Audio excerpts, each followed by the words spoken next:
Hello friends, हमारी आज की कहानी का शीर्षक है बूढ़े गिद्ध की सलाह। एक बार गिद्धों का एक झुंड शिकार की तलाश में उड़ते उड़ते एक ऐसे टापू पर जा पहुंचा जो समुंदर के चारों तरफ से घिरा था। गिद्धों का झुंड जब उस टापू पर उतरा तो उन्होंने देखा कि यहाँ तो बहुत सारी मछलियाँ हैं। यहाँ शिकार करना बहुत ही सरल है। उस स्थान पर पहुंचकर गिद्धों ने भर पेट मछली, मेंढक, केकड़े खाए। 2 दिन तक सभी गिद्ध उसी टापू पर रुके रहे और इसी तरह आसानी से मिलने वाले शिकार के ऊपर निर्भर रहकर भर पेट भोजन करते रहे और आराम करते रहे। अब गिद्धों को वो जगह बहुत पसंद आ चुकी थी, जिसके चलते उन्होंने वहीं रहने का फैसला किया। तभी उनमें से एक बूढ़े गिद्ध ने सभी गिद्धों को उस टापू से वापस चलने को कहा। ये सुनते ही सभी गिद्ध गुस्से से झिनमिना उठे और कहने लगे कि अरे दादू, क्या पागलों जैसी बातें कर रहे हो? इतनी अच्छी जगह मिल गई है हम लोगों को। कम मेहनत में एक से एक स्वादिष्ट मछलियाँ मिल जाती हैं और तो और ये जगह बिल्कुल महफूज है, क्योंकि ये जगह बड़े जंगली जानवरों की पहुंच से बहुत दूर है। आप बेकार की चिंता करना छोड़ें और मछलियों का शिकार करें। बाकी का जीवन कितने आराम और आनंदमयी तरीके से व्यतीत हो जाएगा, यहाँ पर आपको पता ही नहीं चलेगा। और आप कहते हो कि यहाँ से लौट चलो। कमाल करते हो आप भी। आपको जाना है तो जाओ, हम तो यहीं रहेंगे। बूढ़े गिद्ध को अब सभी गिद्धों की फिक्र सताने लगी, क्योंकि बूढ़ा गिद्ध बहुत तजुर्बेकार था। इसलिए जीवन की जो बातें बूढ़ा गिद्ध समझता था, उसे बाकी के गिद्ध नहीं समझ पा रहे थे। इसलिए बूढ़े गिद्ध ने सभी गिद्धों को इस बार अच्छे से समझाते हुए कहा, ये आराम का जीवन हम गिद्धों के लिए सही नहीं है। इससे हम अपनी उड़ान की ताकत और शिकार करने के गुण खो देंगे।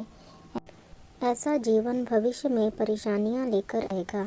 इस तरह बूढ़ा गिद्ध बहुत देर तक सबको समझाता रहा, लेकिन बाकी गिद्धों के मन पर तो अब तक लालच व आरामदायक सुलभ जीवन का मोह इस कदर जकड़ चुका था, गिद्धों का मन टस से मस ना हुआ। उन्हें लगा कि बूढ़ा गिद्ध सठिया गया है, इसलिए ऐसी बेफजूल की बातें कर रहा है। आखिरकार बूढ़ा गिद्ध वहाँ से चला गया और यहाँ सभी गिद्ध कई दिनों तक मौज की जिंदगी जीते रहे।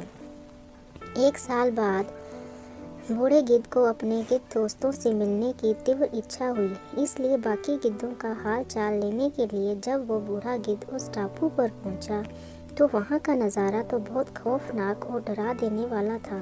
वहाँ सभी गिद्ध बहुत बुरी हालत में कटे मरे पड़े थे, मानो कि किसी जंगली शिकारी ने उन पर वार किया हो। एक गिद्ध अभी भी जिंदा था। जख्मी हालत में बूढ़ा गिद्ध तुरंत उसके पास गया और पूछा कि ये सब कैसे हुआ। तब उस जख्मी गिद्ध ने बताया कि तुम्हारे जाने के बाद कई दिनों तक सब कुछ बहुत अच्छा चल रहा था, बड़े मज़े से ज़िंदगी कट रही थी। लेकिन एक दिन अचानक एक बड़े से विमान में कुछ लोग आए और उन्होंने इस टापू पर बहुत सारे चीते छोड़ दिए। हम लोगों को लगा चीता जब हमारे करीब आएगा तो हम उड़ जाएंगे, लेकिन ऐसा नहीं हुआ। हम उड़ना ही भूल चुके थे। सभी चीतों ने हम पर हमला कर दिया और सबको मार डाला, क्योंकि बहुत समय से हम लोग कभी उड़े ही नहीं, ज़रूरत ही नहीं पड़ी, जिस वजह से अब उड़ान भरनी चाहिए तो ताकत ही नहीं थी। उच्च उड़ान भरने को थोड़ा बहुत उड़ते, लेकिन फिर से नीचे आ गिरते। आपने ठीक ही कहा था, यह आरामदायक जीवन एक दिन हमारे लिए खतरा बन जाएगा। दोस्तों, इस कहानी से हमें सीख मिलती है, जीवन में संघर्ष और मेहनत बहुत ही ज़रूरी है। एक आरामदायक जीवन सोचने की शक्ति और शारीरिक क्षमताओं को ख़त्म कर देता है।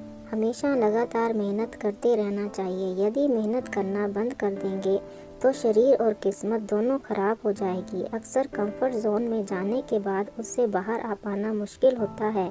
ऐसे में चुनौतियां आने पर उसका सामना कर पाना आसान नहीं होता। इसलिए कभी भी कंफर्ट जोन में जाकर खुश ना हो जाएं। खुद को हमेशा चुनौती देते रहें और मुसीबत के लिए तैयार रहें। जब तक आप चुनौती का सामना करते रहेंगे, आगे बढ़ते रहेंगे। तो दोस्तों, ये कहानी आपको कैसी लगी? अगर आपको हमारी कहानी पसंद आई हो तो प्लीज़ हमारे चैनल को सब्सक्राइब करें, शेयर करें, लाइक